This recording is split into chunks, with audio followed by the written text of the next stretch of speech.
Okay, you guys now can officially call me a rich bastard. Yes, we know. Yep.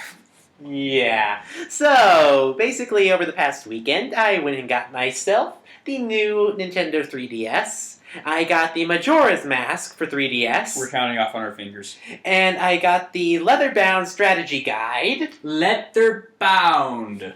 And then I went and pre-ordered a Shulk amiibo to be shipped directly to my house. And I'm still waiting on my Ike amiibo. You rich bastard. What happened to the Lucario figure from Japan?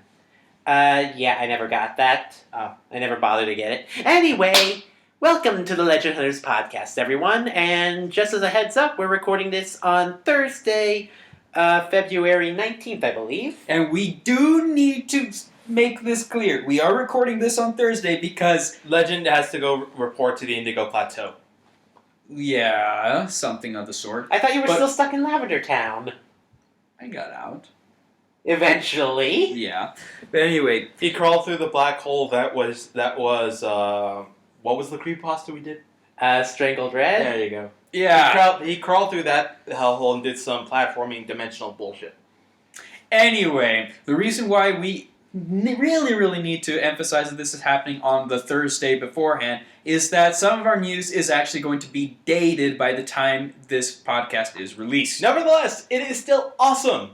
Yes. Alright then, so why don't we go ahead and start off with how our weeks have been. Legend, start us off. Well, I've been practicing for our Let's Play, which means a lot of Dark Souls, but I've been limited to my gaming thanks to the fact that a lot of tests have been happening recently, and a lot of family events too. Yeah, if I recall, isn't your house like flooded every single holiday? Yeah, only this time we're going over to someone else's. I'm actually celebrating 2 birthdays, both for my aunt and grandmother. Alright. So there's going to be all of that. The 2 games that I have been playing, Dark Souls, of course, and I am about 1/4 done with the support log for Fire Emblem Awakening. And by he means the support log, he means all of it. Yes. And by that we mean every single romance ever. Not just romances, but friendships, as well as siblings and their parents. So, yeah, you are really dedicated. You know you can just go on to YouTube and see this stuff? Yes, but I want to actually complete this for my own sake, so I don't have to go to YouTube and just pull out my DS. You're whipping... That is the sound of Legend whipping his own back, for the record. I am not self-mutilating. No, but you're as masochistic as they come. Ooh, we'll get to that in a bit. Anyway, anything else going on? Anything else going on? Not really. Still prepping my characters for the next Ravenloft session. Yeah, which should be at the end of February, if I'm not mistaken. Yes, and those 12 points that we got, it's still mind-boggling just how big of a skill drop that was. Yeah. Even now. Skill gain. Skill drop means we lost points. I mean, it's a drop, as in we Yeah, collected. It's a treasure skill drop. proves, Yada, yada, yada. I've also been watching a lot of anime on my free time. Ah. And the one that I've been picking up is Log Horizon. Which I've heard sucks. Oh, I beg to differ. Okay, basically... In all fairness, I've never watched it, so it's all going to be... it's all hearsay. Okay, so let me just give a brief description. Basically, it follows in the... It seems to follow in the same theme as what people are calling its predecessor, quote-unquote, Sword Art Online. However... whose predecessor is .hacksign. Yes, so... Which I actually like the games for that. Those are actually pretty good games. Okay, so .hack was a good game, but as an anime... There were too many and I lost track. Okay. Yeah, they did spin-offs and some weird stuff after the first season. I didn't even understand the first .hack sign. Yeah. Well, Sword Art Online is a little easier to understand. A bunch of people trapped in an MMO, and they have to fight their way out, and if they die in the game, they die in real life. Gee, what a concept. Yes. What a twist. Well, there are a couple of twists there, but a lot of the criticism for Sword Art Online comes down to the fact that it basically transforms from a survivalist story with a hell of a lot of tragedy into Faffing about. no romantic faffing about, The worst kind. including incest. Okay, the worst just got worser. Yes. Though to be fair, they kind of fix it along the lines, yada yada yada. Though Yeah. it's not really You don't good. yada yada something like that away. You do not undo the squick that is incest. Yes. Now enter Log Horizon, which, in the same vein as the two that came before it, is about a bunch of people who wake up and end up trapped in a world based on an MMO that they all played. Here are the twists. A. Everyone is basically immortal, With a twist. with a few catches along the line, which I won't give away. B. Instead of saying, oh shit, we're stuck in an MMO, we have to get out, they go, we're MMO players. We're already addicted to this. This is just a dream come true. So they run with it. And 3, its characters and everything that drives it is less like episode, but more like arcs. Basically, it's constantly evolving as a story. You never know where exactly it's going to go. And it's more complex as a story, but it's more endearing character by character. Unlike Sword Art Online, where you get incredibly invested with one character, even with all the squick you might be saying, the few characters you're given, there's a lot of characters here that you can really get into. Every single character is fairly well developed and likable. And no squick. There is no squick in Log Horizon. The main character isn't even a warrior. He's a mage. Well, that's why you like it, Mr. Mage Addict. And he doesn't shoot fireballs at all. But is he squishy? Oh yeah, he's incredibly squishy. But that's not his job. His role is basically as a tactician. Another reason why I like him. And he's basically, if I can compare him, he's basically along the lines of Lelouch meets Light Yagami, gone completely good. What? He is lawful good, Light Yagami Lelouch. Okay, I know Light... Now that's interesting, because... Yes! Let's see, I know Lelouch is like chaotic good, Well, he's more chaotic good than Light Yagami, who basically descends into chaotic evil by the end of the series. Yes, except that this guy doesn't undergo that devolution. He actually continues to progressively get better, but even as he gets better and better, more people hate him for it. Really? Really? Yes. And now you know why lawful good is starting to die out as a race. Yes. Yeah. Yeah, basically this guy is... No. What do you mean you're giving me the head? What are you going for a high five? I'm just raising my hand because I'm the only lawful good around here. Alright. I'm more of the neutral guy. Yes, you are. Basically. Chaotic you're evil. chaotic neutral. Chaotic neutral. Yeah. But yeah, this guy, Shiro... You two. You two, stop throwing the finger at each other. You know that's a sight gag we can't do for the audio recording. We've gone through this before. You're giving me the Dr. Evil pinky now. Pinky's up, gentlemen. Boy. Alright. But yeah, I've grown to love this series. I've caught up completely on it, and that's basically how I've been spending my week. Alright then. So, I guess I'll go ahead and go into my little bit of the week. Not much has happened other than me getting the new 3DS. I've been looking at it, and it works pretty well. Works pretty well. A few awkward things about it, like Besides its name.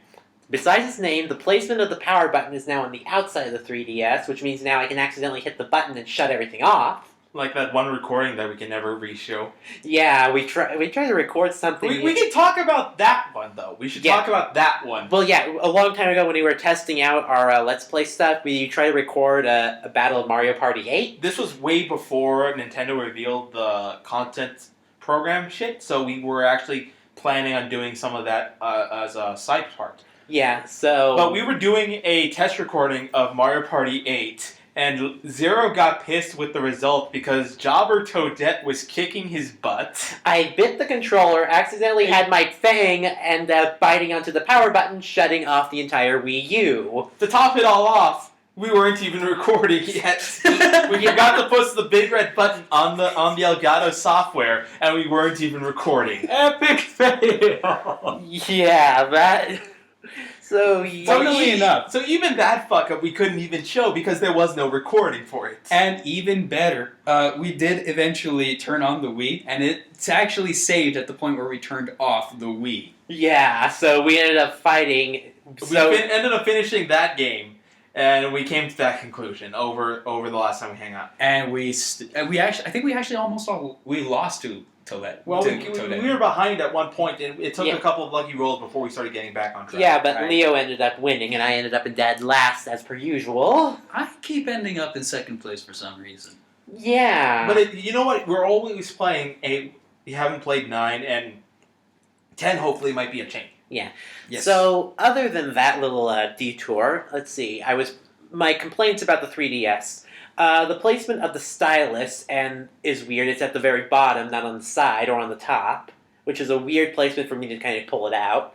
As well as the placement of the game card, which is also on the bottom as well. So everything's on the bottom.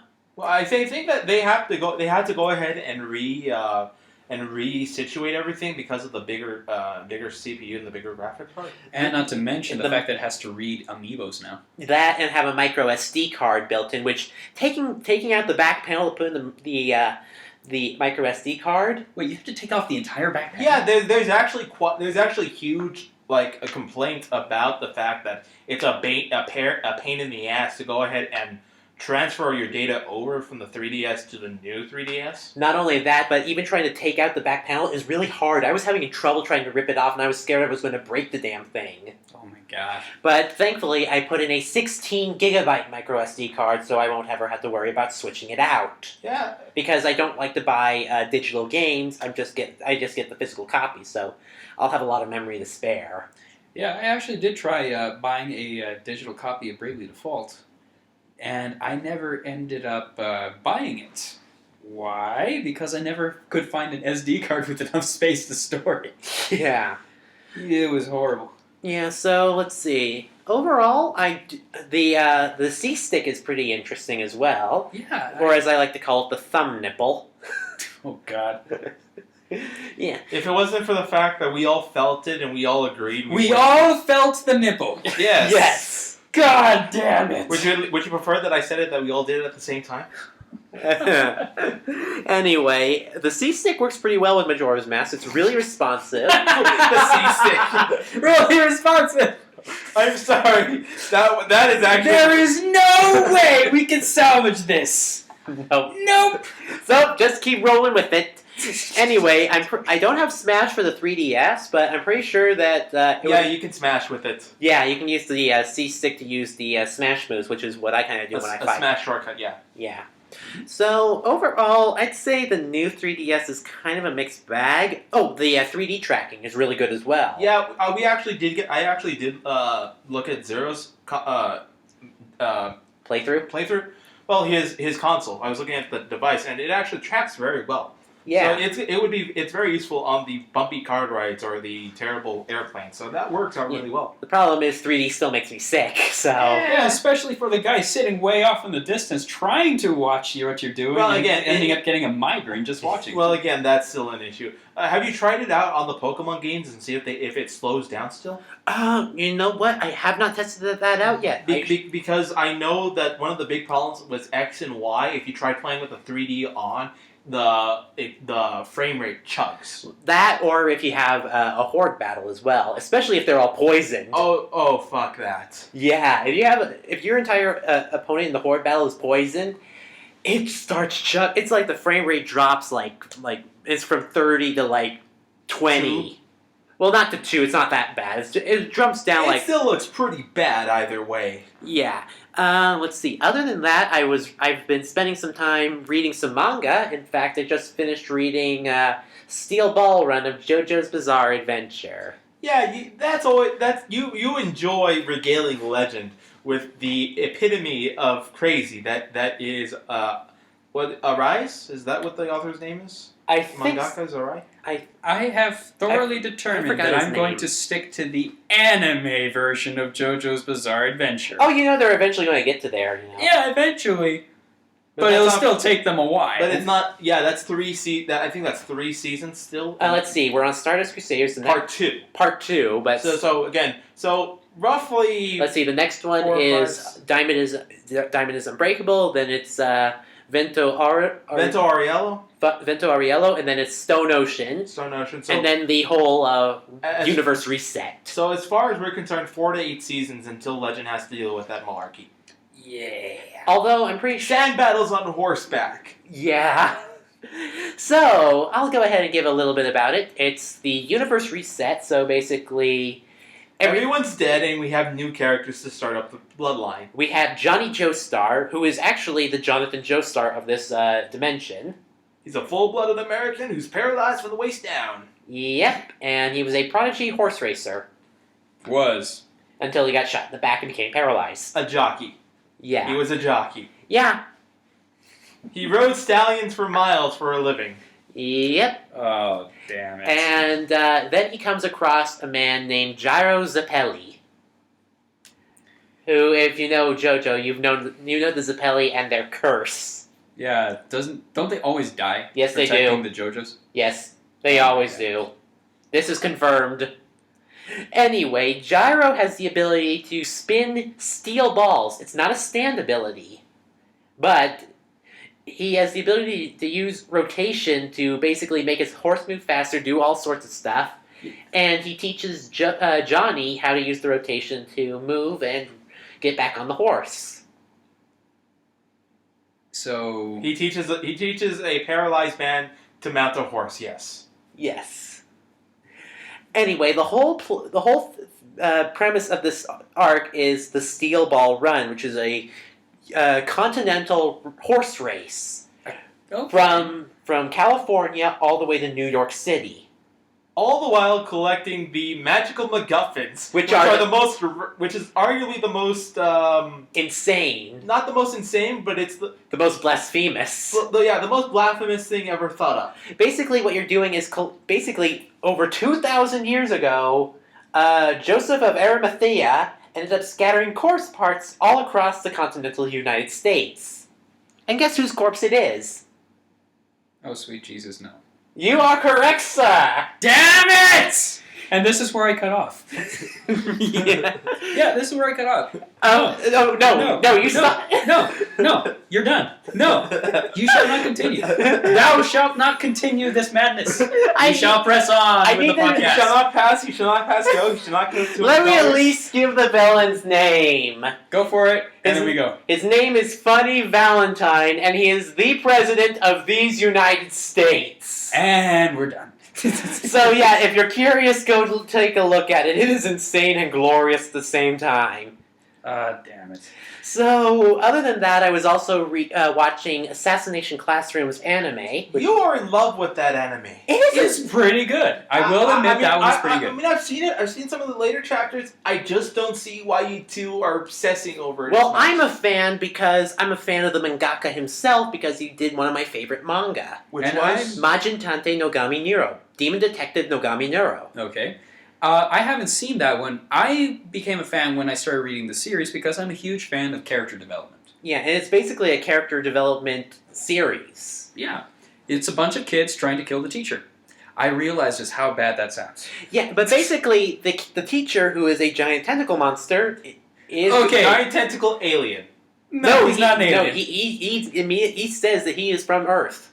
Oh, So yeah, he blew up the moon, Yep. turning it into a permanent crescent.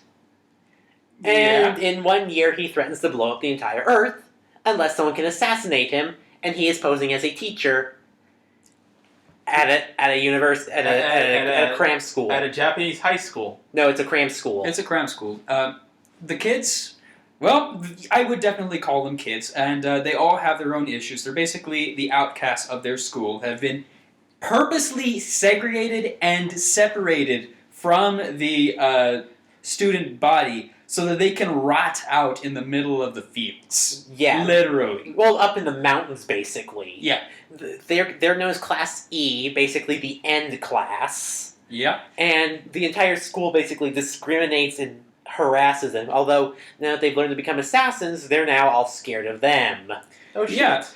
Yeah, they all become top-class assassins. Yeah. The main one that everything kind of circles around Nagisa. Nagisa. He's kind of the one that kind of everything circles around. Hold on. Not You said he, yeah. not she, because that's exactly what she looks like. He. I made that mistake. Damn it. I'm sorry? Yeah, Nagisa has kind of a problem with his. You did it too. His mother is trying to raise him as a girl, so he has. Why? Because she has major issues. Yeah, and so The principal has major issues. Okay, that's convincing, although as the more you talk about it, the one thought that keeps popping into my head is Battle Royale. And I loved Battle Royale. well, give this a try. I mean, because the problem is Battle Royale, they have character development, Okay. and then they die. No. Actually, not they just die. They die in the most gory manner you have seen in the 90s. And I'm talking about terribly gory. yeah, I we're think talking that's- Fist of the North Star gory. Yeah, it approaches that level on certain deaths. Well, don't worry, But- no one dies in but that's this. kind of that. But that's what I'm saying. I guess that would be my problem with it because that's my comparison to it. And my main issue with those sorts of manga is that there's too many characters that it's hard to find myself empathizing with any particular one. Well, the thing is, this manga moves a little bit slower than what. And that's the other thing is that you start the premise of Battle Royale. For those of you who are not aware, 30 students enter an island. One leaves. The rest die, or if someone doesn't die within 24 hours, everyone dies anyway. So it's a kill or be killed scenario, and it really it really goes into. It goes between splatterhouse levels of gore, and philosophical rants about the being of man. Huh. So I guess that's kind of my limits for what about it, but I may have to go ahead and give it second thoughts. Yeah, because it's really good character development, and every character does get a chance to shine. Absolutely. Every single character. I can't tell you their names off the top of my head because I have trouble with names. And again, that's the other thing is that at the very least, when you have in Battle Royale, they give you their names and then they die. So aside from like 6 to 10 central characters yeah. who make it to the end game, you don't really have that problem. Mm-hmm. But when you have when you have to remember the entire class and no one dies, that does start to you have to remember who is who, what is what, how is how. Well, certain characters are more focused on than others. I will say that. And, Right. like the main characters are Nagisa and Karma, and there's Koro Sensei. Which is the alien that they're trying to kill. Not an alien. He's not an alien, as tempting as it is to call him one. He's more of a biological creature thing that. You just call him an octopus. Just call him an octopus. Mm-hmm. Who can move at Mach 20? Yeah. And that is not an understatement. He can literally move at Mach 20. The big joke about the guy's name is Koro Sensei actually means unkillable teacher. Yeah. So we've got an assassination classroom trying to kill the unkillable. Yes. And by the way, There's a philosophical joke in there, but I'm not going to say And the thing is, he's a really good teacher. he is actually a very and he's a very empathizable character. If it wasn't for the fact that he's trying to still blow up the Earth for unknown reasons still? Well, there's Did they explain that better in the further chapters? it's getting more hinted at. It's not fully. But that's one of the big things is that we assume that he's doing it for shits and giggles. But But as we start seeing about background characters, as one of the later chapters, which you've shared with us, Mhm. which one of the is it the principal? the principal. The principal's an ass, apparently. Oh yeah, he's a manipulative bastard.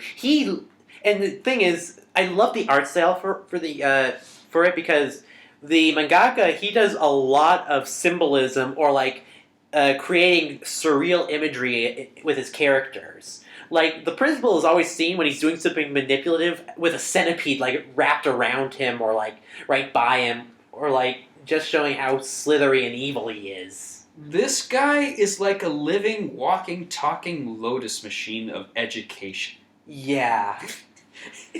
Once you're in, you're basically I think this guy has a gift for brainwashing, Yes, he does. He does. and it feels wrong the way he does things. Just It feels wrong or it Yes, is wrong? it's not wrong as a premise. What he does is he motivates the students in a very direct manner and gives them the ability. He basically prompts them to be able to just crush their competition. That's what it is. Yeah. He prompts them to bring up their competitive spirits. Yeah. And that basically turns them into walking, talking berserker rage monsters of education. Yes. As opposed to the character development sort of deal that the Koro Sensei is working on. Yeah, which is more focused on each individual student. And their problems, Yeah. talking it over and helping them fix it. In on fact, the You know what I individual just basis. realized? What? It's an entire allegory for education. Yes, Yes, it is. It is, quite literally. It is. And the thing is, should I call this spoilers or Yes, spoilers. fine spoilers? Koro Sensei's teaching method is actually based on the principles when he was younger. Yep. Before he became corrupted in the most bullshit manner. Yeah. It was a stupid way on how he became like the way. Well, Yeah. it's not stupid, but if they had played it up more, if they had done, the way that he becomes evil would have been more dramatic if they raised the stakes higher. And apparently, what's the mangaka's name? God damn it, I forgot. Let me look it up really Either quickly. way, the mangaka is apparently not a butcher because he doesn't know how to raise the stakes. Oh, trust me, he can raise the stakes. I mean, he can raise the stakes, but he didn't do it dramatically enough. Yeah. And that's what really goes ahead and sets it apart for me. Okay, let me look it Anything up. else? Nothing for me. Why don't we go ahead and get on to you? Thank you. All right, so I've been going ahead. I've played a plethora of games because I'm giving up video games for Lent. Oh boy, what's that going to mean for the LP? That means I'm not going to be playing as much, although I'm still going to go ahead and give advice and whatnot. You want me to play through all of this again? Well, you and Legend. Yeah. Well. So I mean, it's not going to be as bad. But I went ahead and I did Dark Souls 2. I've been doing sorcerer builds as opposed to swords and sandals builds. And how is the mage? Howdy, I enjoy playing as the mage, if not for the fact that their base attack does more than any weapon does at the start in terms of damage capabilities. Yeah, magic damage is pretty neat. It's crazy how effective it is on certain enemies. With the shield, like you remember the spear soldiers Yeah. at the beginning part of the Undead Burg? The ones that take forever to kill. Yeah. With their shields up, you probably do about 30 damage through their shields with the soul arrow starting out. As opposed to the 3 you were doing with your Weapon. Holy crap. With the shields down, it's an insta kill. Yeah. Okay. And you're given 30 shots of soul arrow before you at the start of the game. Yep. And in Dark Souls 2, you can actually buff that amount.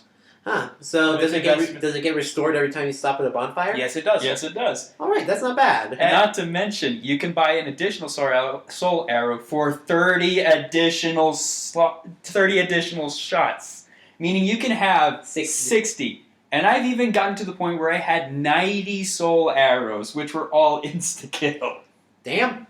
Okay. Yeah. I'm going to have to ask you guys to help me figure out a sorcerer build. Yeah, Because I'm going to try to do that in my spare time. That's a lot of what I've been looking at is the way the different magics work out and to incorporate those more than just the simple miracles that I've been used to. Mm-hmm. I played a little bit of a flash game that we'll talk about later on.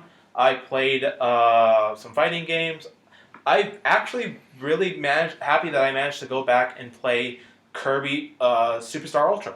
I thought that was a really good game, so I wanted to play back, go through the True Arena for a couple of times more. It was actually Oh, I remember the True Arena. Good luck with Galactonite. there is no.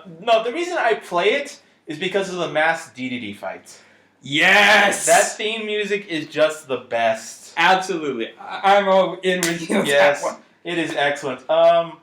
I am participating in the season of Lent, which usually means giving up a pleasure and taking on a burden. So my pleasure is I gave up the pleasures of soda and video games, and I am taking the burden of learning about things which I am somewhat ignorant about. And to that end, I am going to be reading the 50 Shades trilogy. So that I can better understand what the fuck people are talking about, and so that I have a valid justification of arguing any of the bullshit. Oh. I will go ahead and give you one thing that does help prop up the story and doesn't turn it into complete shit at the outset. And what is that? And that is that the interactions between the male character and the female character through their emails is actually quite amusing. Oh, there's like email conversations? There is an email conversation where they talk to each other, get to know each other, and give each other jokes. Mm-hmm. And it's actually not that bad in that one regard. As for the other things, well, The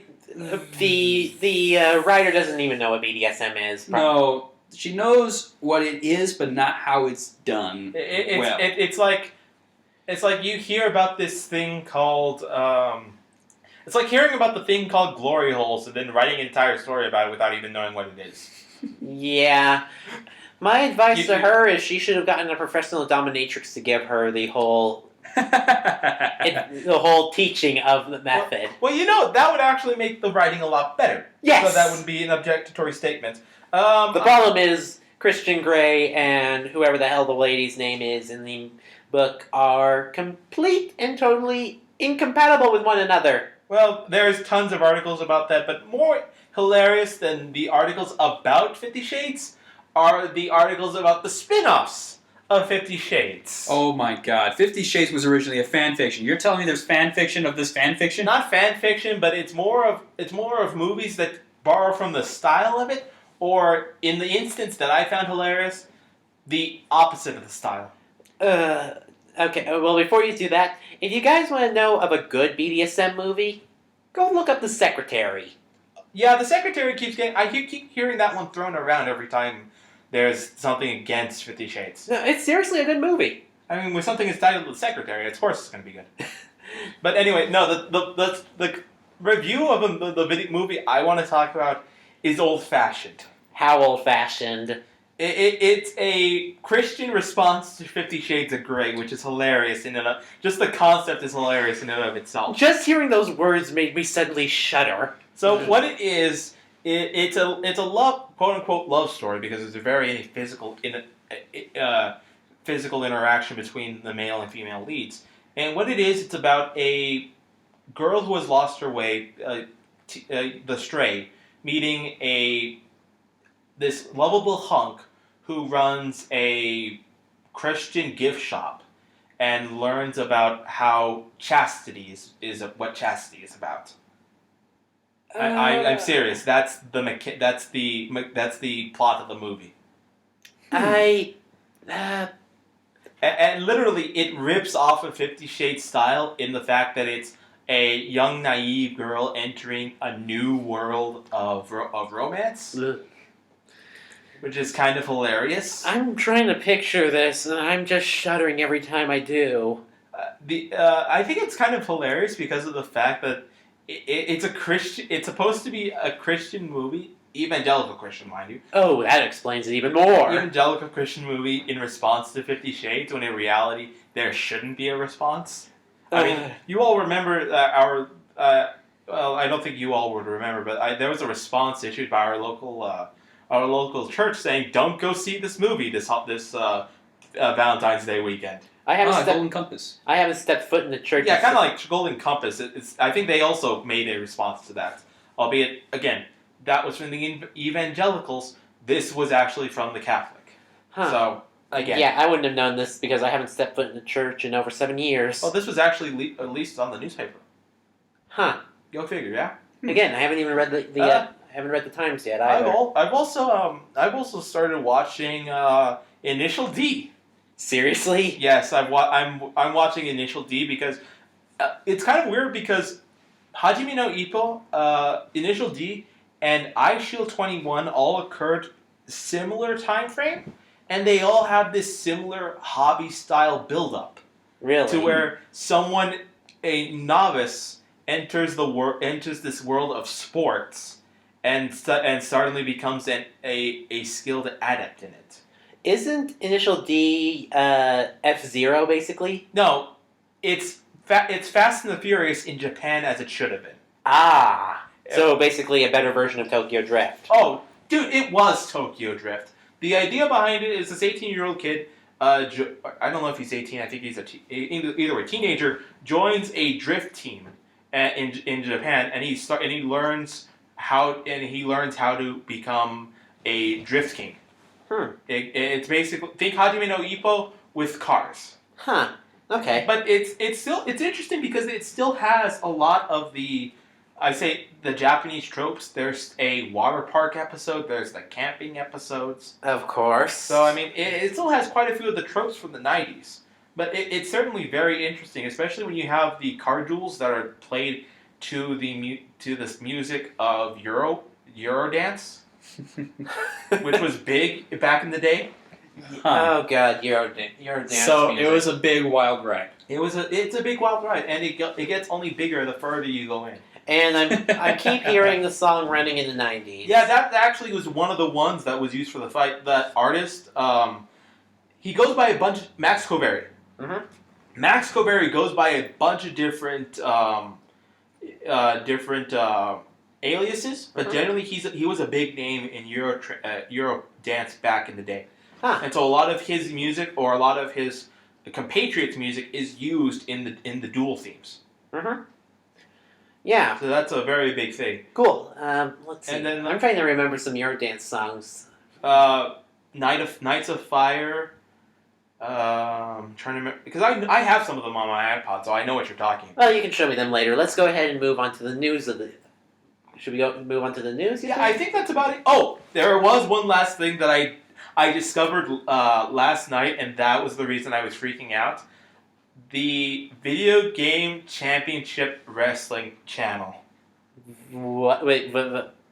Okay, so that explains the insane comments on Skype. Okay, so what this is some guys. You know that the modern wrestling games have a campaign mode. Yeah. In which you can actually make your own TV basically your own Raw channel, your own Raw shows. Yeah, I think I saw that when Yahtzee did a Let's Play a wrestling game. So what these people have done is that they work in the background. They make custom characters of video game characters, import skins, import the music, and go ahead and have the AIs battle one another and play it out like it's a wrestling show, featuring. The match that I saw that particular night was Toad versus Dante from DMC versus Johnny Cage versus Travis Touchdown versus Professor Layton versus the Baz in a 6-man battle royale. Oh gosh! Okay, you're going to have to link me to that when it comes out on YouTube. Yeah, it should be on YouTube. What they do is they have a Twitch channel that they go ahead and they do live streams on the night that they play, and then they go ahead and show the recordings on their YouTube channel. I'll send you the link after the show afterwards. Oh man! God. So yeah, it looks like pure pandemonium. I'm surprised it didn't just turn into a Looney Tunes fight cloud. Well, here's the thing. I said that Professor Layton was one of the participants. It actually was supposed to be Sabin Figueroa. But Professor Layton knocked him out in the back and came out and took his spot. That sounds like a wrestling match. Yeah, it sounds like a heel thing to do. So yeah, if you want to mark out and watch video game characters do pro wrestling scenes, then watch. I'll give Zero the link to put in the podcast so that way you guys can go ahead and check them out as well. Okay. So all right, let's move on to some. Actually, there is one more thing we have to technically go over. Oh God, what is it? The Law and Order SVU Gamergate special. Yeah. Legend, do me a favor and put away the iPad so we can discuss this properly. I'm still leaving this to you guys. We still because Legend doesn't give a fuck. Nope, he does not. Not about this one. So to start off with, SVU, Law and Order SVU's kind of starting to get a little shit if you ask me. Yeah, it all went down south after Stabler left, isn't it? Christopher Maloney, yes. The actor. So, for those of you who haven't been paying attention to the recent seasons, most of the original cast is gone. with the exception of Captain Kragan, Ice-T. Ice-T, and Detective Benson. Margaret, what's her face? I can't remember her last name now. Yeah. I think Margaret Hutchison or something like that. Yeah, I think it's that, but anyway, I'm just calling her Benson. Benson, Tutuola, and Kragan are still there. Everyone else has left for miscellaneous reasons. Yes, and we got new characters. Like Detective Amaro and... Mara Rollins, and then there's this new Italian guy who I can't remember his name because he showed up 3 episodes ago. Yeah. Him. Yeah, but he's a real douche as well. Okay, so the entire point of this particular episode is that they're doing their take on Gamergate. Yeah, so can you refresh some people's memory on how Gamergate started? Gamergate started off with a video game developer, Zoe Quinn, who paid for views by getting her boyfriend, who I believe worked for one of the Gaming journals. Bribed him in the most obvious way possible to go ahead and get positive reviews for her game. When that slowly became a spiral of madness. In addition, it also borrows elements from everyone's favorite gaming feminist, Anita Sarkeesian, who I really am sick and tired of hearing about. And you don't stop because don't get started because it's not going to stop anytime soon. I just kind of wish that every single other feminist in the world would rise up and fight against her because seriously, I've looked at some of Anita Sarkeesian stuff, and seriously, she is not a feminist. Well, there's a lot of problems with it, but let's move on because that's not the point of this episode. Yeah, let's not go down that rabbit hole. So we're going to give a brief summary because I want people to go watch this shit for themselves and be able to actually talk about it. But the general gist is the Anita Sarkeesian stand-in is releasing a video game that's supposed to be along the lines of Civilization, which features Amazonian warriors as the main troop. Okay, that doesn't sound too bad so far. The problem comes in where COD assholes form an ISIS-like splinter cell, proceed to harass her by doxing her website, swatting her during a news interview. Wait, swatting as in calling the SWAT team on her? Yes. Oh, god damn it. And then proceeding to abduct her on the opening night of her game release and do the typical SVU, batter, abuse, and sexual rape, assault, etc. Proceed to hold her in a saw-like trap so they can lure the cops out and then perform shootings as if they were playing COD. This is excuse me for a second. This is not the entirety of the episode, yes? That's the summary of the episode in a nutshell, yes. Okay, well then. Okay, in case you didn't hear that through the pillow, I was saying, what the fucking fuck? To be fair, they are limiting their range of hate against the COD crowd, and they even go far as to make a joke about it's being targeted towards the elementary school demographic, to the point where Finn Tutuola, Ice-T, gets killed by a 7-year-old kid playing in front of him.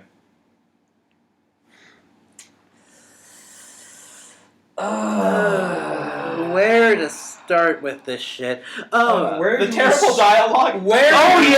Terrible dialogue. Let's start with that. Oh yeah, that I do know about. They shoehorn a ton of terrible jokes that even make me cringe. And here's the thing, Leo's a master of that kind of shitty pun stuff. So, throughout the episode, they have Finn Tutuola explaining to Olivia Benson, who has no idea about games, the slang, the culture, and basically everything, all the background information for the show. Seriously, Ice-T, who I think is in his 60s. To be fair, Ice-T is a known avid gamer. All right then. Never mind then. He actually lent his body and his likeness to Def Jam: A Fight for New York, the fighting game, which was actually given very positive reviews. Okay, so we have a gamer fever. But keep in mind he's old school. Yeah, he's old school. Not necessarily someone new. And again, hearing Ice-T saying camping is a legitimate strategy in so many words is awkward at best. Especially when that's supposed to be the quip that ends the shootout sequence. Or really, it's more of a Mexican standoff sequence, but I digress. Still, that quote itself made me kind of squirm. It makes me laugh. Other things. Oh, man. They shoehorned a Slender Man reference into this shit too. They did an earlier episode about the Slender Man murders. Remember those? Yeah. And they brought back a character from that episode and shoehorned him in because we have to include Slender Man when we're talking about video games. Oh boy. Overall, the biggest killer for the episode is its ending, which I'm not going to spoil because I want people to react to this shit. Yeah, I heard it was like the ending is the worst, and honestly, the episode was not that bad if it hadn't ended like the way it did. You know, if it wasn't for the ending, this would have been okay. With the ending that Dick Wolf gave it, it is downright deplorable. You know what? I would love to do a riff tracks of this. I would love to do a riff tracks of it. We could. We've mentioned that quite a few times for several other mediums. Of course, we've had to do that. Of course, NBC is more meticulous about its copyrights than other companies. True. So we would have to work on that. But well, we could just make it. Nevertheless, we could just make an MP4 file to go with it. Yeah. Bottom line, it sucks. Okay. Yeah. Fair enough. I would watch it so that you know what the hate talk is about, but otherwise, it's a deplorable. It's a deplorable statement to the situation in gamer culture, and it's a deplorable statement of Miss Sarkeesian herself, and that is saying something. Wow. I mean, I know she's. I know she's human. Say what you will about the woman. The woman at least has heart, and we cannot deny that. Regardless of how terrible her reviews are or how misinformed they are, she does not give up. True. And at the very least, it does not reference that heart in this episode. So at the very least, it misrepresents her in that aspect. Huh. Okay. All right. Let's move on to more soul-breaking news with more gift events that we will never get. Aw, damn it. So Cerebi news. Now you're talking my language. Okay, so we're getting a. No, we're not getting. We're not getting. Okay, well, we're not getting Lugia, Palkia, Giratina, Dialga, Kyurem, and the Hoopa movie. For the Hoopa movie. Okay. They're doing a random distribution of one of those five mentioned to go see the Hoopa movie that's coming out in Japan. It has not been confirmed yet whether or not these have their hidden abilities. For instance, multi-scale Lugia, which is absolutely brutal. But again, ooh, that would be kind of sick. Randomized events. There's also supposed to be a giveaway of shiny Rayquaza again. But again, not in the U.S. And then even the UK gets something in that the UK is getting a serial code Darkrai at the game stores. Hold the phone right there. Hold the phone. Darkrai. Darkrai. There has not been a mystery gift for Darkrai since Generation 4 back in 2008!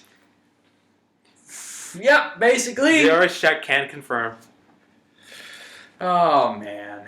So, hey, Nintendo! So, we're sitting with our thumb in our asses with Pokemon Shuffle. Yeah, I have to wonder. Again, did Reggie piss off Shigeru Miyamoto or something? No, I'm pretty sure he pissed off Iwata when he tried to kick his ass. Because what's the heck's going on here? I mean, I wouldn't mind if it was like, if they were giving out everything and then we were just happened to be last on the list, but we're not even on the list at this point. I know, it happens a lot. Yeah, I'm pretty sure Nintendo and... I'm pretty sure that there's some marketing bullshit reason that I don't know of, but it's still bullshit. Yeah, what the heck's going on here? It's either marketing bullshit or jingoism. Either way, we're not. There's no sign of the U.S. getting any of it in the near future, so I wouldn't hold your breath. Okay, so moving away from Pokemon, we go to Pokemon. Some Smogonite news that is very interesting. I think Legend would like to listen to. Okay, so basically, Serperior and Terrakion have been elevated from underused to borderline between underused and overused. So that means they got a little bit of boost in their skill, mainly due to... Well, I know boost in usage. Boost in usage. So they're basically now in the in-between ban list. They're too good for underused, apparently. Serperior with Contrarian being able to basically double his With attack it power. finally being legal in the United States. Thank God. Yes! And For one. Terrakion was having some power trouble issues with a bunch of water Pokemon coming in grass types, but it seems like the need for our strength-based Musketeer has come back. Yeah, Yes. you mean Musketeer. Or he was just deemed too powerful for underuse. It looks like a bull, in all fairness. True. Yeah. He's a bulldog. Yeah, if anything... What? He's a bulldog. He's not a dog, he's a deer. He always struck me as a sort of bulldogish kind of guy, though. Whatever. It's the shoulders. He's just a bull, like from the freaking Like a Looney Tunes steer. cartoons. Yes. He's like a steer. Yes, he's a steer. Yeah, Okay, and so like the and Caboleon's like an Auric or something like that. He's close. And the only deer actually would probably be Verizia. And Because the even- My Little Pony doesn't count. Yeah, that's a... My little unicorn. Anyway, so let's go ahead and there is one other thing for Smogon, though. there's a suspect test for Mega-Metagross. So they're testing to see if it's too strong for OU. That's correct. I don't think so, honestly. I know it's terribly powerful, but I don't think it's that terribly powerful. Like you mean like Talonflame? Talonflame has its weaknesses. Yeah, so I mean, you throw a rock wall in front of it and it'll crash. Yeah. Birds don't do well against brick houses. No, they don't, especially when that brick house is gigantic, is made of sand and horror, and can basically whittle you down to a near shell of your former self. Tyranitar? Yes. Dancing all night. Dancing all night. Well, or Solfest. Solfest Tyranitar was a big one back Oh, in the day. yeah. Yeah, but that's not exactly going to help considering it's physically. Its physical defense was incredible. Back in the day. No. I'm saying Assault Vest is not going to help against the physical attacking threat that is Talonflame. You would be surprised. Overheat has actually been used on Talonflame to great effect. Yeah, yes, I've seen it used to great effect. Right. I still think that it's still. I mean, it's still a good Anyway, set. Tyranitar in general kind of walls out Talonflame regardless of how much stat investment you put in there. Right. But anyway, Let's move on to the douchebags of the week. And oh dear God, we've got a lot of them. Oh, yeah. oh boy. Okay, so let me start off with the first one, which is a personal douchebag for the week. AOL shuts down Joystick and Affiliates, claims that it will be merging with Engadget. Engadget? It's their technology. It's their technology newsline. Ah. But as most of you who've seen the podcast notes before know, I go to Joystick, and that's where I would get the articles beforehand. We're not getting those articles anymore. Unfortunately, no. Oh boy. Joy, that means we're going to have to look through... So that means we're going to have to refer to Destructoid and Kotaku a lot more. Oh good, we're going to be causing some hate. Oh boy. Because people hate Kotaku. Fuck you, AOL! Yeah. For the record, why do I use AOL? Because my personal email is AOL. Don't pull that out. Don't release that information. Don't pull it out, leave it in. Yes! Speaking of, 50 Shades inspired jailbreak occurring in Brazil. Oh yeah, this was hilarious. This one I brought to both of yours attention. And this is hilariously bad. So what this is the stupidest jailbreak possible that actually happened. Okay, so In an all-women's prison in Brazil, in Brazil, 2 or 3 of the inmates grabbed skimpy costumes. well, it this- wasn't inmates. It was Yeah, it was it was visitors. it was visitors, I think. It wasn't. It was visitors. Oh, visitors? I think it was either that or it was a couple of the inmates. wanna Though I s- don't know where the inmates got skimpy diamond matrix outfits. Again, they got skimpy stripper clothes, dressed up, bribed the guards, And then Hey tied guys, you want to have an orgy? tied them down properly, and then say, "Thanks, we're taking the keys." and, Well, they did drug him first. Right. yeah, and then they decided to do a mass jailbreak. 24 or 28 people escaped. Yeah. Because 3 guards couldn't keep it in their pants. Oh no, they kept them in their pants. They never. I don't think they ever actually did anything before they got knocked out. They never actually got him out. Yeah, I don't think so. They were just left in their underwear. Yeah, in handcuffs. Just lying there on the floor, waking up and going, "Get my soul!" I'm pretty sure they were either reprimanded or fired after that. Oh, it didn't even end there. There were pictures of them all over Facebook and Twitter. Yeah, I mean, it was crazy. Yeah. In all fairness, it happened before the movie, so we can't say that the movie caused it.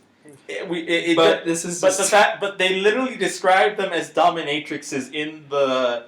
I saw the article, news and article. I saw the article, and I saw the bondage gear that they were wearing. One of them said "Policia" on it. So they were dressed as police. They were dirty as dirty cops, quite literally. Oh man! All right. Okay. So Okay, this one is a follow-up to a story we did earlier, and is related to the Law and Order SVU episode we just talked about. joy. Brian framed God Wilson, arrested for the Illinois swatting spree. Oh, this. Yeah, you mentioned this. This guy's been causing. So this is the guy. This is the guy who actually did a lot of the swatting in Illinois. He was taken in by FBI for 3 of the instances in Illinois, as well as some other instances in some other states. Well, he was being investigated. They knew about the 3 in Illinois. They wanted to see if he was also responsible for some. I know in Texas, I think Nevada, and possibly Louisiana as well. Wow, he got around. So he got around. He's caught. He's facing 5 years for the 3 he's being tried for in Illinois, but that could possibly rack up if they add more from the other states. And the thing is, they're trying to figure out if they're just going to take him to all the other states or just try him in one big collective pool. Yeah, because everyone wants to get the hands on his. He's 19, by the way.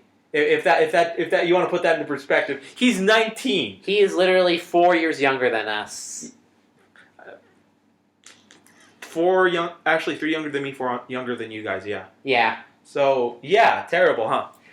It's amazing how dickish some people are when they get behind when they are anonymous. Open air quotes. Yeah.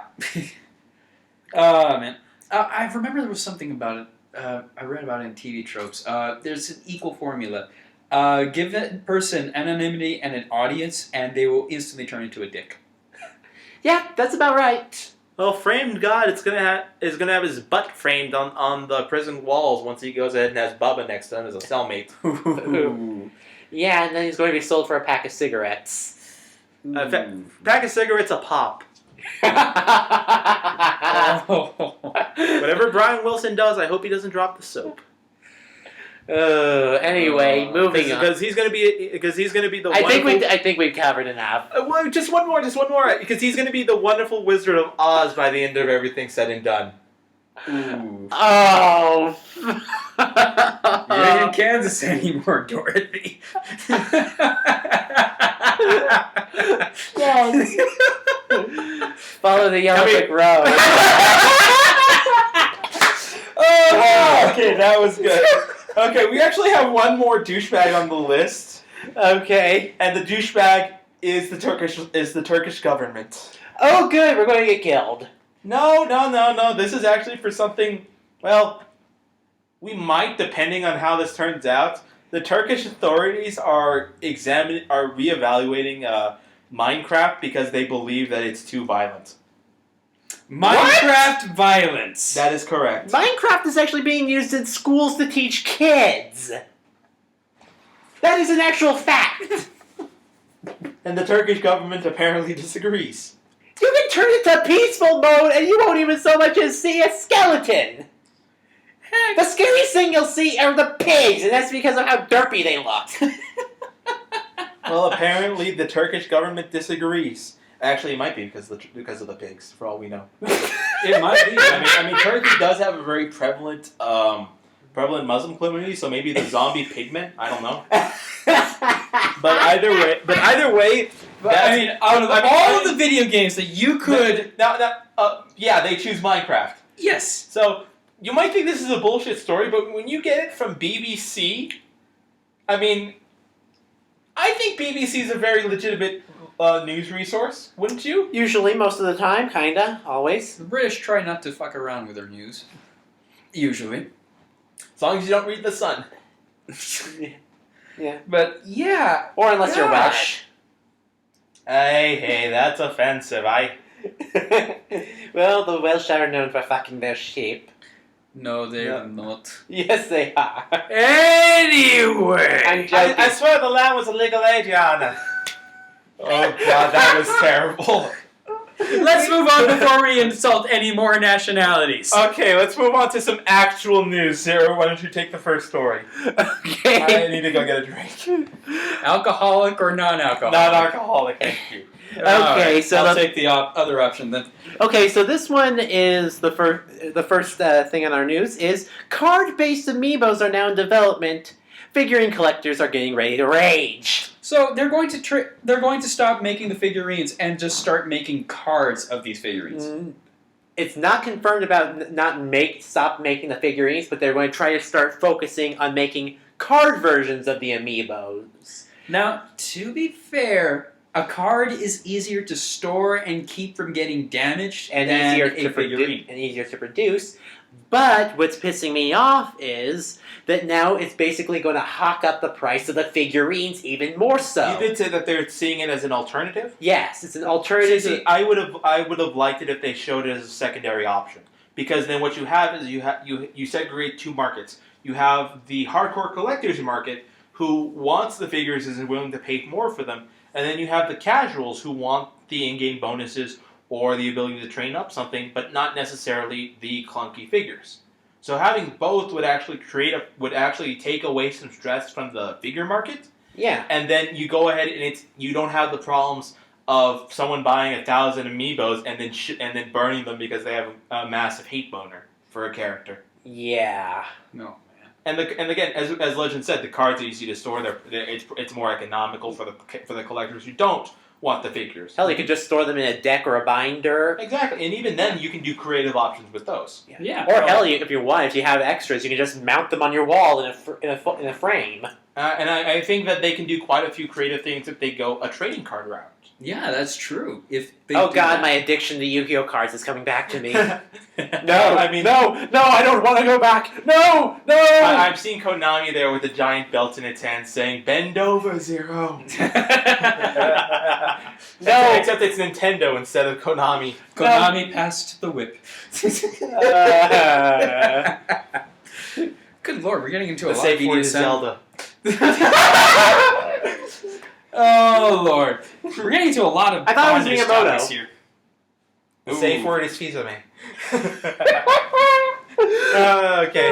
Anyway, Okay, so this next story has actually made a lot of waves, and this one, it's a little bit of old news, but it's still something that we can talk about.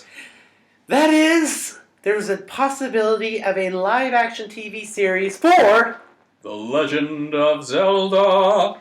and we haven't seen anything TV related to The Legend of Zelda since the 80s. And that was a cartoon. Or Nintendo in general since the 90s. Yes, I wonder why. Well, I don't know, Princess, but I don't think this cartoon's going anywhere past the first season. Well, don't forget the terrible movie that had Bowser looking like a terrible Dinobinoid. Monkeys! They're all monkeys! I've seen these movies, and they were made by monkeys! They were shit! Yeah, that was pretty good, man. So Netflix is in talks with Nintendo about making a live action Legend of Zelda series, which is being framed as Game of Thrones for families. If they manage to pull it off... So there'll be significantly less tits. Unfortunately, yes. Well, to be honest, if they could come up with a high fantasy setting that I could actually show to my kids and enjoy it, and then we could play like a Zelda game together, like say this is where this came from, it would be great.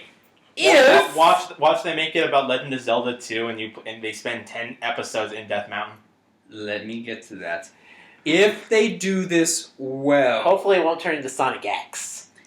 no, Sonic X had its good moments. It did, but it just focused more on the human than it did Sonic. Oh yeah, that freaking There. 4Kids messed that up big time. Yes. Yeah, focusing on Chris rather than Sonic. And I can't believe I remembered his name.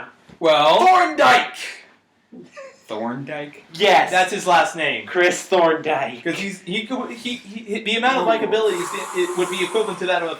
No, I'm not going to go make that joke. No, you're not. Abort mission! Abort mission! Anyway, so why don't we talk about what we would like to see for this Legend of Zelda live-action series? First off, Link having a voice. No. Oh, actually, if they do it well. Okay. If How they do it well. about we do this? Everyone gets 3 minutes to go ahead and say their version of the Legend of Zelda TV series. Okay. Let's start with Zero. Okay, first off, it would have to be. Well, actually, what setting would they have it in? Would it be kind of closer to Ocarina of Time? Would it be closer? You're calling the shots. You're the armchair director. Okay, well, I guess it would be closer, kind of like a mix between Ocarina of Time and the Twilight Princess, I guess. Not Okay. a bad start. Okay, possibly involving time travel. Maybe, maybe not. I'm still on the fence of that. Of course, I would like to see a different villain other than Ganon. Okay. Maybe Vati? Maybe. Because, seriously, I haven't seen enough of him around. That would be a cool Well, that's villain. because he's too small. Well, he was originally a Minish, and then he turned into a demon. Spoilers if you haven't played Minish Cap. That's like in the first. Oh wait, no, it's not. Never mind. Yeah. Okay. Okay, continue. But, let's see. Link talking, that's... I would prefer he would be a man of few words, rather than being like the 80s cartoon character. Aye. Yeah, not the whole, well, excuse me, princess. I'd rather he be more like a soldier or like just like a quiet warrior. Okay. That's a good start. All right. Leo, what do you say? Okay, so my idea is that it would take place either anywhere between the first Zelda game to Ocarina of Time. Mm-hmm. It focuses not on Link himself, but more on Zelda and her running Hyrule. Possibly, I would like one of the opening would be King Daphnes has died, and Zelda is forced to take up the throne As Queen Zelda? as Queen Zelda. So it has Impa. It focuses on Impa, Zelda, and running political espionage around Hyrule. Dealing with the Gorons. Dealing with the Gorons and the Zoras, and of course the Gerudo. and the Gerudo, yes. Ganondorf would obviously be the main villain, and Link would be this mysterious. We all know who Link is, but he would be this mysterious warrior who you see snippets of his adventures, and he is silent except for a stand-in for Navi. He doesn't have Navi. Instead, he has I want to say he has a shadow version of himself. Think of if instead of Dark Link being the mid boss of the Water Temple, he's Link's inner thoughts. That's kind of interesting. Have any of you guys seen Afro Samurai? Yes. Yeah. Okay, Legend, you know what I'm talking about. Zero, I'll explain. So Afro Samurai is a blaxploitation anime. I know the premise. So you know the character Ninja, Yeah. who is Afro's inner self. Yeah. And he talks verbally for Afro, and he makes all the exclamations about the situation without necessarily having Afro talking. Uh-huh. Yes. I would like to see that sort of implication used with Navi, or in place of Navi even. Okay. Because so kind of like with Proxy. So kind of like with Proxy, but Proxy keeps the role, but is more insightful about shit than than Navi was. Okay. More insightful. So not Fee, but actually Fee could work too. True, although I prefer that she'd be less computer-esque. Actually, if she was less GLaDOS and more Cortana, that would work. Now I'm picturing a cross between Fee and Cortana with their outfits. And now I'm imagining the same situation. I'm smiling to myself. Okay, we All found right, some more Legend. like material for Leo. Shut it, Legend. All right, for me, I imagine that we enter Hyrule and we see it's basically undergoing more of what's going on with Hyrule warriors. That Hyrule is at war with the Gerudo, and Link is not at. He builds himself up through the armies, and eventually makes himself out to be a hero throughout the course of the war. And the war spreads out across the land, and key points, artifacts, and items will actually affect the tide of this war. And Ganon will go ahead and send forces, head generals, scouts, captains, everything after these plot devices, these MacGuffins. And it's Link's job, as well as perhaps a few other choice characters that could be well written, well voiced, well acted, to go out and collect these items. If you do something like that, I would like to see both sides of the battlefield. That would be the other yes. thing. I would like to see an emphasis on Ganon's characterization, as well as seeing like his soldiers, seeing like his generals. What was the name of the Gerudo woman who helps you in Ocarina of Time? Nabooru. Yeah, I remember reading a comic on Reddit that was more emphasized on Naburu's and Ganondorf's interactions with each other at a younger age, and that short story, while basically fan fiction, was interesting in and of itself. Yes, so something along that lines. And of course, we would also see the witch's twin Rova. It would be very. They would probably be like Ganondorf's grand advisors because they raised him. Kouma and Kotake. Yeah. Twin Rova is essentially like it's like Go Tanks. It's a fusion form. Yeah. So yes. But I would be interested in seeing like say, Nabooru is Ganondorf's main squeeze until he completely goes crazy. That would be very interesting to see have Ganon And more then she human. defects. Wait a minute. Ganondorf going crazy. Yes. As Link continues his quest, Ganondorf becomes more and more desperate. More obsessed with getting more power. More power and doing everything in his power to stop Link from getting to the end. Also, what about having remember how in Legend of Zelda before you start the adult arc you see Impa and Zelda fleeing the tower for realsies. Yeah. Yes. Training montage with Impa and Zelda in the ways of the Shiaka. That could be cool too. That would be awesome. Imagine Kill Bill style training sequences. But then it would make Zelda getting kidnapped utter bullshit. Well, think about it. It is kind of utter bullshit in the end that we basically hand deliver Zelda to Ganon. True. So, I mean, there's that. I'm picturing Impa as Pai Mei. Pai Mei? The white-haired guy from Kill Bill. Oh, okay. Yeah. Yeah, Okay. yeah, in a similar role, yes. Mm-hmm. Yeah. And finally, talking about characters, just how Link, Zelda, Ganondorf would behave I as swear characters. to God, if they ship Link and Zelda, I'm going to throw a fit. Yeah, because really, they aren't really meant for each other. Heterosexual life partners, not married. I call that bullshit just straight up because of the only time I felt that Link had a relationship to Zelda was in Wind Waker, and even then, Zelda too. Wind Waker still more. I would agree with the Zero on this one because at the very least, the Tetra Link bonding has a background to it, and so it's less of the fact that now she's suddenly a woman. It's more of the fact that now he knows her dark secret. Yeah. And if anything, I would prefer no romantic dialogue, and I prefer focus on story. But you know they're going to have to Bullshit! They're going there! Bullshit. They can do that! Okay, if they do that, then they're gonna have to explain they're gonna have to make a lot of strenuous situations as to why the fuck he's not marrying Rudo. That could be fun to watch. Yes, Biological incompatibility. Unfortunately, the problem with that is it devolves from it doesn't work well as live action TV, and more along the lines of harem comedy. Yeah. Well, that's true. Also, Although, consider that there are tons of shippings, even for characters that have absolutely zero plot relevance. for instance, Malin. I was gonna Malin, yes. I was gonna say the in Majora's Mask, the bomb shoe chick. Yeah, that's a thing. Oh God. Again, Rudo.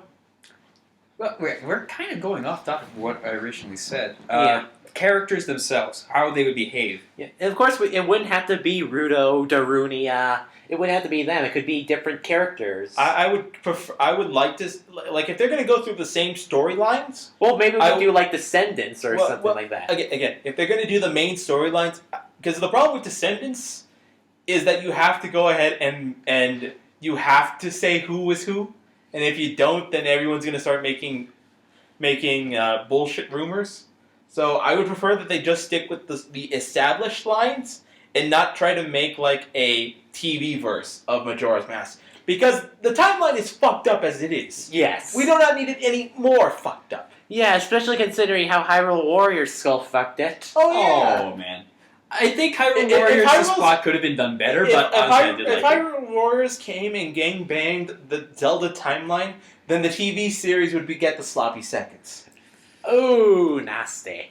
You know, a little while ago, we were singing the praises of Hyrule Warriors. I still like the game. Oh, we still are. It's just that that is the biggest we thing. didn't play this thing for its plot, that's for sure. Yeah, no. it's junk food for your brain Yeah. or for your gaming soul. I played so I can play as freaking fierce deity now. I played it for Ganondorf. I played it to Ganondorf, and I stopped at Ganondorf because Ganondorf was just too fun to pass up. All right. So next on our list. So now we go from live action to cartoons. So Sonic Boom. Sonic Boom, Sonic Boom, Wrong, Sonic Boom. wrong song, wrong game. Yeah. That's So- the best. That's the only Sonic Boom that most people care about. But To start off, this is hilarious. the Sonic Boom game sucks. Sonic Boom cartoon, pretty decent from what I've heard. And I Pretty think I know decent. why. The Sonic cartoon is what the game is based off of. This thing is now making itself its own licensed game. It has turned itself into a licensed game. And the licensed game is shit. However, in all Yeah. fairness, they did do one amazing thing, and that was canonizing Knuckles' ability to jump incredibly high.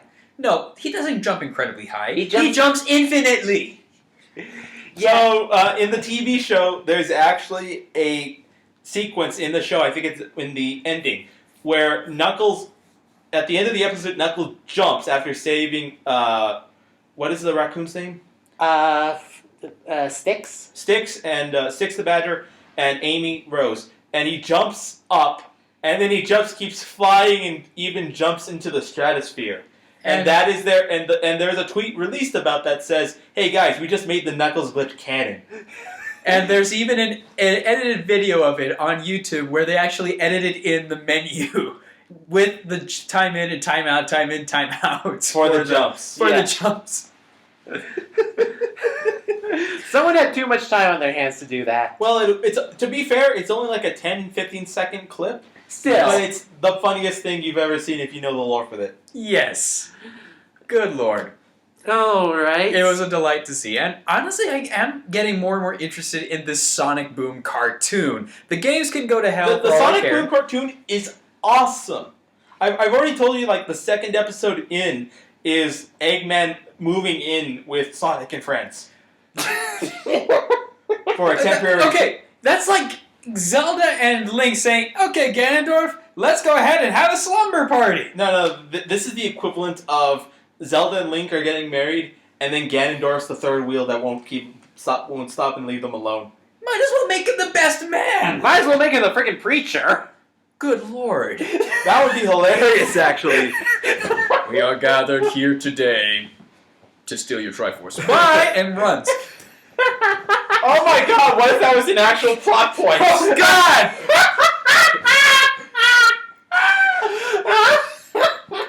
I can't breathe. You are hereby blessed as Father Ganondorf. Praise be to Hylia. Okay, where are we going? Okay. I can't tell where we are anymore. Okay, we're going to indie news, the indie horror corner. The exploding. We mentioned this before, but the Exploding Kittens card God. game.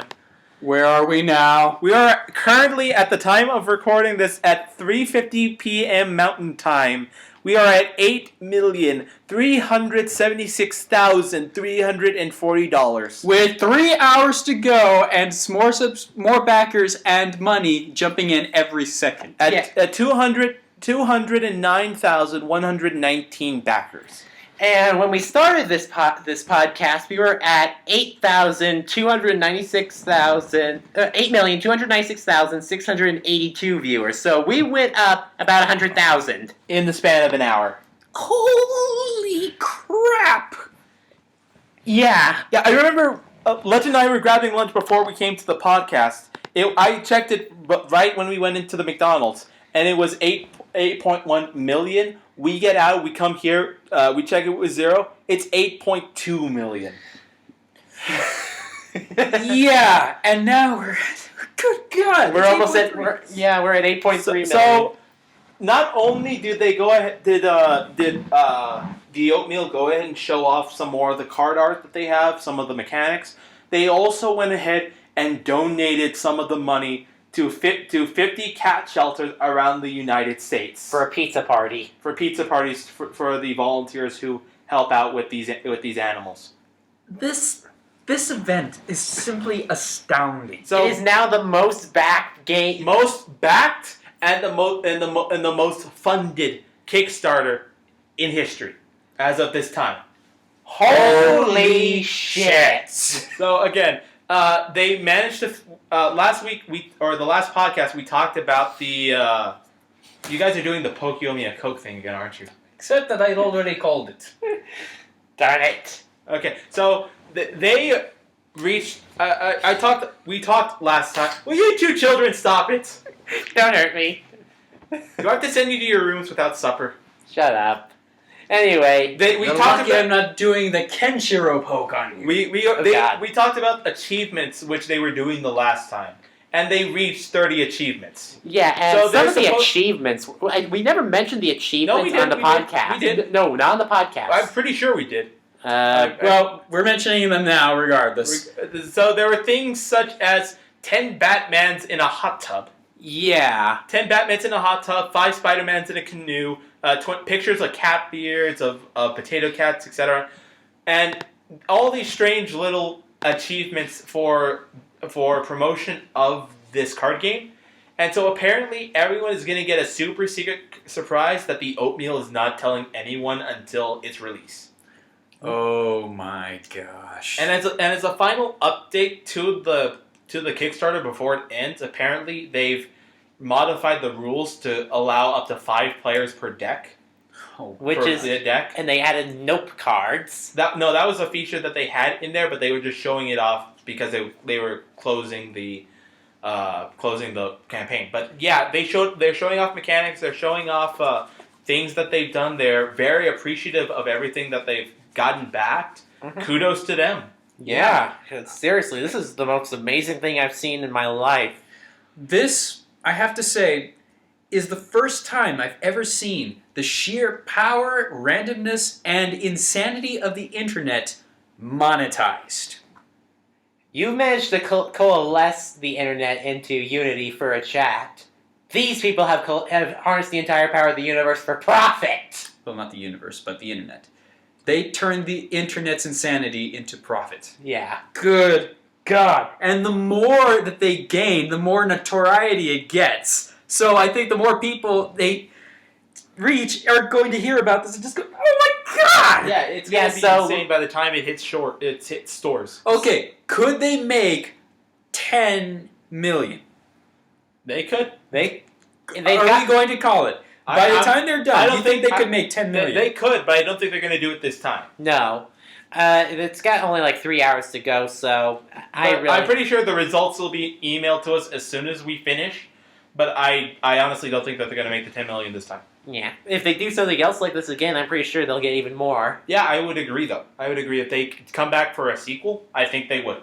Yeah, although with the amount of... They're probably swimming in money now. Well, again, as we saw, not all of it is going towards them, and again, it seems like they're using their money well, and I think people are going to be very happy with the product that comes out. Yeah, kudos to them for actually knowing how to use their Kickstarter money well, because I've seen Kickstarter money go down the hill fast. Yeah. Although I don't think that was Kickstarter, I think that was Indiegogo, but I digress. Either way. Okay, so the next thing, it's actually not a Kickstarter, but it's a Flash game. Oh no. We have to go back to 2008 to Newgrounds. Oh no. A time when I was extremely depressed. Well, so was the author of this game, which is called The Coming Out Simulator. Oh boy. So this author, Nutcase in Nightmare, he does Flash. That's a very appropriate name right there. Okay, well, Nutcase and Nightmare, he's best known for the Game series, which started in 2008 and is a satire about pop culture and political events. Okay. And he did this game back in 2008. In 2009, he came out with the sequel to it, which is replaying the game. And then he came out with the end of the trilogy in 2011. Okay. This game covers a period of his life in 2010, in which he actually came out to his parents. Ooh, I know that feeling. And he basically goes ahead and put this out he put this out as his submission for a game jam that Newgrounds was doing every once in a while. But this in particular is kind of special because he goes ahead and has us go through his life event of coming out to his parents and saying things that were said or saying things that he should have said. He goes into detail before everything starts that this is based on true life events. This is part of his story, and that he wanted to share it with the world. Wow, so it's basically a way for people to walk a mile in his shoes, huh? Walk a mile, and people who have families who are not necessarily supportive of that sort of life, that sort of choices. Yeah, I am really lucky my parents were supportive. And again, it's very eye-opening. I thought it was very interesting to see. So it's obviously free to play because it's on Newground. I recommend it to anyone who is interested. Huh, okay. It sounds a lot better than the other game that I saw on Game Informer, which was the game was called The Dragon Cancer. The Dragon Cancer. That one. Yeah. Which was, remind us again? It was basically two parents had a kid who, this is based on real life events too as well. Right. Two parents had a kid who was dying of cancer basically, and so they tried to make a game to talk about their life struggles and stuff like that. Mm-hmm. And the kid died halfway through production. What was the style of the game? Was it strategy? Was it an RPG? I think it was like a simulator. I think it was more like a simulator, like a point and click adventure. Oh, okay. And it was kind of done in a weird, kind of really Polygon-esque style. Well, I mean, if you go play the Coming Out Simulator, it's done in this. It's awkward because the dialogue is done SMS style. Oh, really? Yeah. So the dialogue comes out like the dude talks with his mom in an early segment, and the dialogue goes back and forth text message style. With pings literally opening up for voice clips. Huh. So I mean, it's interesting, and I think that one of the things that video games are going to have is that they're going to be able to open up people to be able to see experiences of other things that we otherwise wouldn't normally have. Yeah. So I think that it's going to be a very interesting way to go about it. Yeah, it's still very depressing. Mm-hmm. So let's move away from that and talk about something else. More depressing, like Darkest Dungeon. Darkest Dungeon. Oh, actually, this looks like fun. I know it does, doesn't it? Okay, so Darkest Dungeon is basically a side-scrolling dungeon crawler, you said? Side-scrolling dungeon crawler with RPG elements. And it's a roguelike. And it's also basically Ravenloft. Non-brand Ravenloft. Yes. So you have your various classes. You can build a team of up to 4 characters with various dark fantasy classes and go on adventures, dungeon hunting and whatnot. And what's interesting about it is that it has a sanity meter, like all good indie games do nowadays. Amnesia. Fucking hell. Well, the sanity meter in Dark Souls is invisible, but it's basically the point where you say, fuck it, and drop the controller and walk away. I never reached that point. Oh, I reached that one last night. Yeah, I've had a few of those moments too. I'm more short-tempered on some days than others. Yeah. But the sanity is interesting because the sanity acts as stress. Yeah. And when your character maxes out stress, one of two things can happen. They can rise to the occasion and gain an advantage, or they can crumble under the stress and gain a disadvantage. So it's basically a flip of the coin, basically. It's a flip of the coin, and it's not something you want to rely on because your entire team can die because someone starts to panic. Yeesh. So every character is randomly generated with different advantages and disadvantages. Some say like night vision help. Didn't you say the knight looked kind of like Oswald of Astora from Dark Souls? Yeah, the knight class is very reminiscent. Oswald of Astora? Oscar. Oscar of Astora. Oswald of Astora? Sorry, I slipped. Greetings! I am here to break you out of your asylum prison. I have dropped you a key up in the buttocks of an undead. Forgive my sin. Ho ho ho ho. Demon on the roof. Okay, so... Sorry. But anyway, so characters have certain advantages like disadvantages. For example, some can see better in low light. You have to keep management of your light source. If you have consumed enough torches that you have bright light, you get bonuses to find treasure, and you have advantages against fighting monsters. You have the initiative. Huh.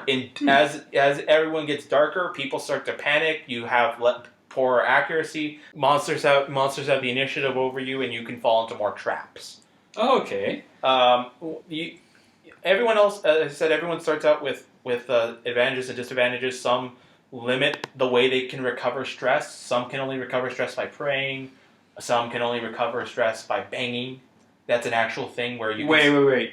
You can... after every mission, you go back to town, and you can go send a character to recover at the church, at the sanitarium, or at the bar, which includes a brothel option. Oh boy. Wow, this game thought of everything. The characters are unique. You have strategies that revolve around targeting certain ranges, building a team that is comfortable in the slots that you choose. Some attacks can only be done from the back row. Some can only be done from the front. Some attacks alter the party configuration. Like example, an early lunge attack can put a character up front after they do it. Huh. A lot of different things.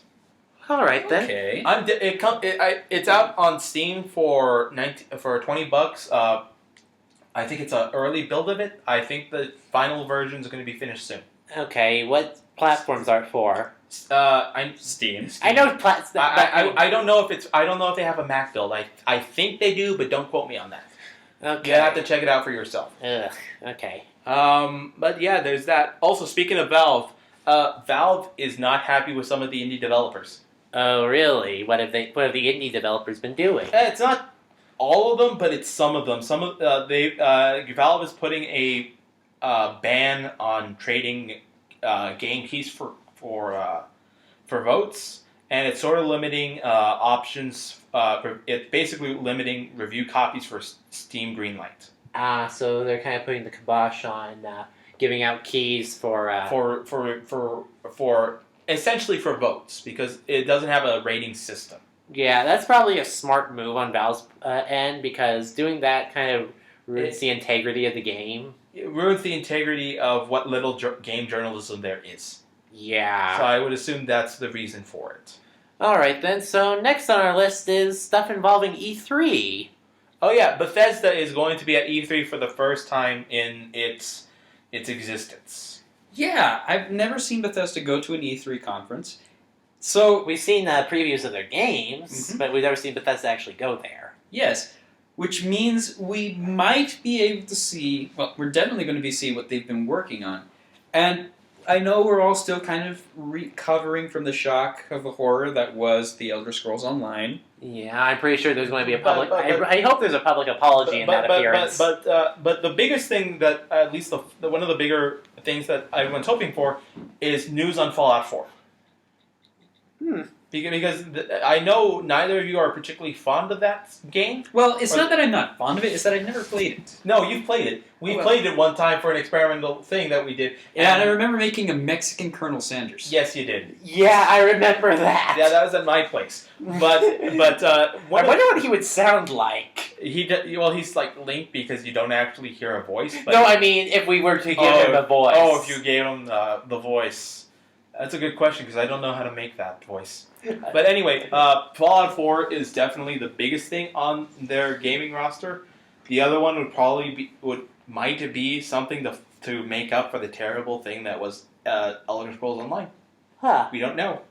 But we're gonna have to see whenever E3 comes around again this year. I'd like to see Elder Scrolls 6.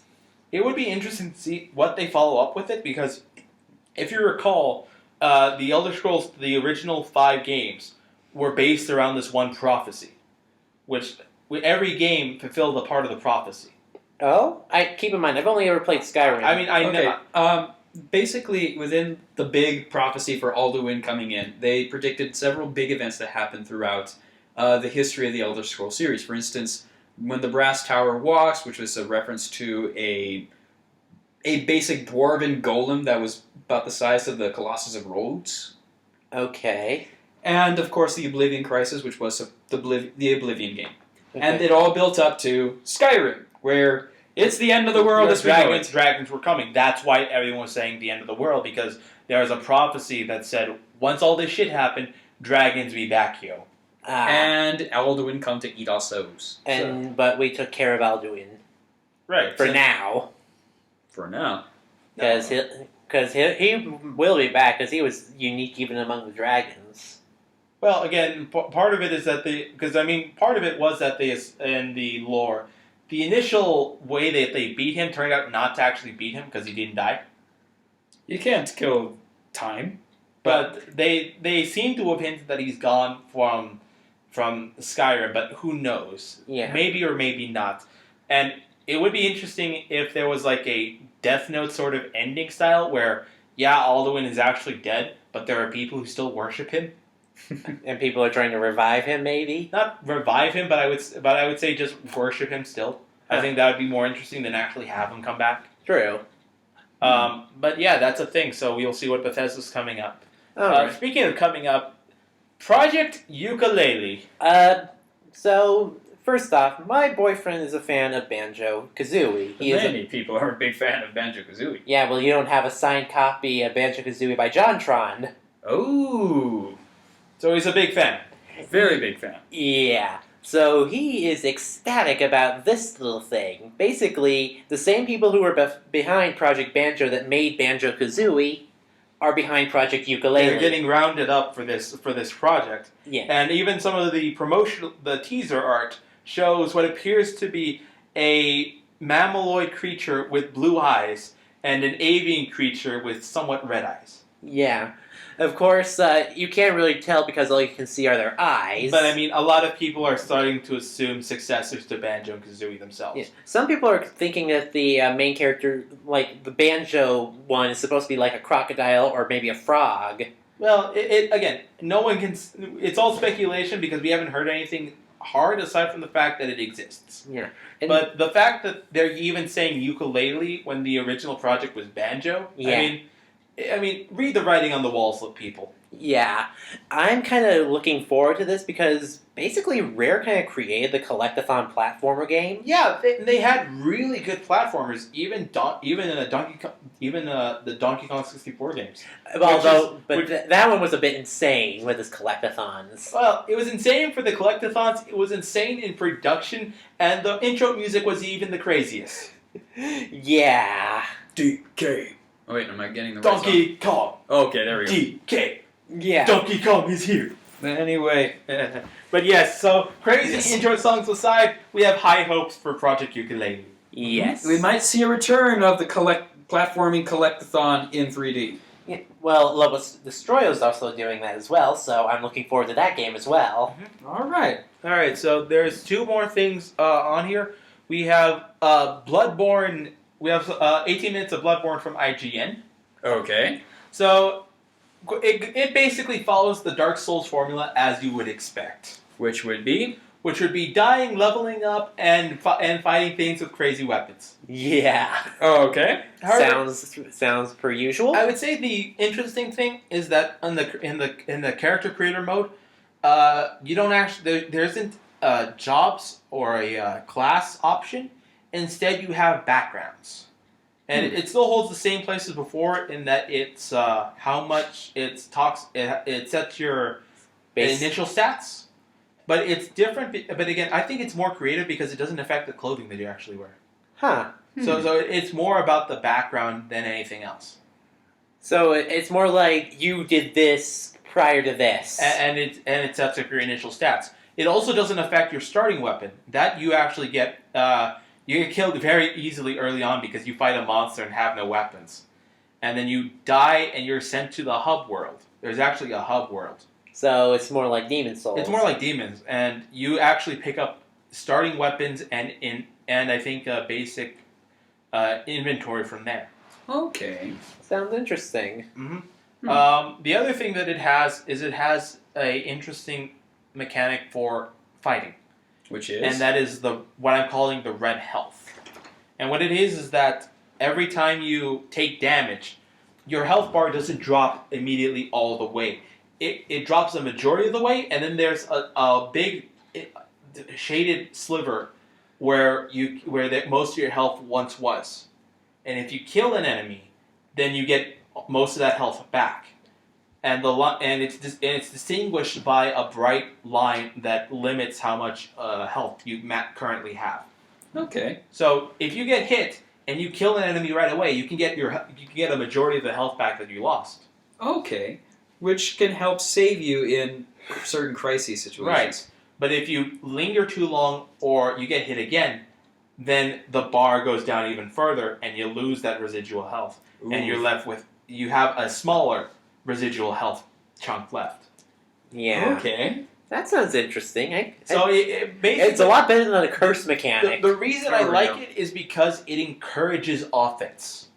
There a lot of you can basically go through a lot of Dark Souls and Dark Souls 2 by turtling your way through. Or by being such an amazing dodging badass that you never get hit once. I mean, right, you can do that, but again, a lot of it. I think that Dark Souls naturally emphasizes defense. Which does make sense. I mean, Parries, shield usage, stamina protection, dodging, as you said before. yes. And this mechanic would encourage more offensive approaches. Which you seem to tend to favor more often than Right, and I think that's why I'm more surprised. I'm more happy about it. Mm-hmm. Because one of the other things is that you're kind of limited on your healing options. You don't have an Estus, so to speak. You have blood. You have separate blood packets that are separate than the blood that you get for experience. Huh. So you have, at least at the start, it looks like you have a limited amount of healing items. So that's part of it doesn't look like there's a Estus. So you would have to kind of rely on this as an option if you want to get your health back. Huh. And you have to do it very quickly.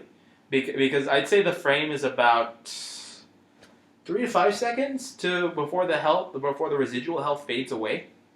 So if you don't kill them by then, or if you linger too long, then that health is gone for good. 3 to 5 seconds. That's not enough time. That's not much time to react. Well, if the most enemies can be killed 2 to 3 hits, and you can do it, and with your stamina usage, that's not impossible. But you can. But again, the deal for it is so that you're not playing defensively. Yeah, and don't stagger. And If you get staggered while you... Yeah, so with stamina consumption, stamina usage, and proper offensive options, I think that's what they're going for. So they're trying to balance it out, kinda. More so than they did before, yes. Yeah, because the curse mechanic in Dark Souls 2 is bullshit. Honestly, I don't think it's that bad once you get to Heights Tower Flame and you get the Binding Ring, which limits the HP drop from 50% in its maximum to 35%. I still don't think I have that. It's right outside the Cathedral of Blue where you fight the Ornstein clone. Oh, I may have gotten that. Yeah, I think I got that. Yeah, if you have that, then it's not as bad because it's 35%. And then what I would do is you would go through the fight, and then you wouldn't have to worry about it. Okay. Okay, so last thing is this is kind of a minor. We should have mentioned this one with the amiibos. Was that Smash got an update to allow 3DS owners to actually claim their amiibos as theirs. Okay, so you can upgrade your amiibo using your new 3DS now. Yes. Yeah. Only for the new 3DS. Your old 3DS is still would still not do that. Although Nintendo is Okay. still making that peripheral for the regular 3DS, where they make that little stand thing. Which is kind of what they did for whatchamacallit, for Skylanders for iDevices. Yeah. So I mean, it's similar to that. Okay. Although I wish they had thought of that sooner. In all fairness. Yeah. Well, what are you gonna do about it? Okay, Alright. that's about it. So what's coming up on the channel? More of the Let's Play, of course. If I ever get through with this. When's the review? When's the review? Bite me. Seriously, I have had so much shit with school. I have had no time to record. It'll get done when it gets done. All right. Says all Gabe right. Newell. I am going to be leagues better than him. I will not take 10 years to upload the poison video. All But right. seriously, it's been 10 years since Gabe has finished the last Half-Life. You hear that joke that says that every time someone complains to him personally about Half-Life, that he goes ahead and delays it by 6 months? Oh man. I hope you're not like that, otherwise we'd never be getting gone with it. Anyway, so the Let's Play will continue on as per normal. It'll be updated in the mornings, Monday, Wednesday, and Friday. Podcast will be every other Sunday as per usual. Other than that, unless you two have any projects you want to have me start editing on pretty soon. We will, but we're not ready to go ahead and disclose them yet. Alright then. All I have to say on mine... Smashing! Oh dear God damn it. This is Leo Force. This is Death Zero. And this is Legend Hunter signing out. If you say ciao one more time, I'm gonna bop you. Well, chow on this. Oh, bye guys.